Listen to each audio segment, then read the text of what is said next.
সুন্দৰভাৱে নাৰিকলৰ কুৰুকা হওক তাৰপিছত জাতিলাও খোলা ইত্যাদিৰ পৰা তেওঁ এই বস্তুবিলাক তৈয়াৰ কৰিছে। তিনিটা বস্তু এওঁলোকেও পাব, মই পাইছো বুলি নহয়, চবেই পায়। আৰ্থিক নিশ্চয়তাটো পাইছা।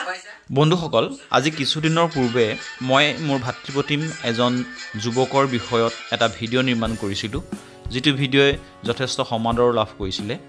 সেই যুৱকজন হ'ল অবিনাশ হাজৰিকা, আৰু অবিনাশ হাজৰিকাই অসাধাৰণ শিল্প দক্ষতাৰে বৰ্তমান সময়ত নিজকে প্ৰতিষ্ঠা কৰাৰ লগতে আন 10 জনকো সংস্থাপিত কৰিবলৈ সক্ষম হৈছে।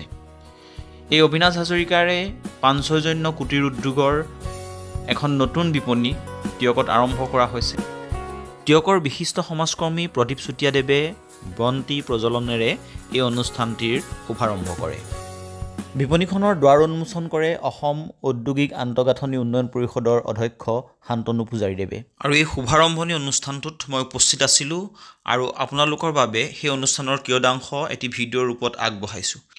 মোৰ এই ভিডিঅ'টো নিৰ্মাণৰ মূল উদ্দেশ্যই হ'ল যে এইবিলাক দেখি যাতে আমাৰ নৱপ্ৰজন্ম উৎসাহিত হয় আৰু সসন্মানেৰে স্বাৱলম্বিতাৰ পথ বাছি ল'বলৈ কিছু অনুপ্ৰেৰণা লাভ কৰে।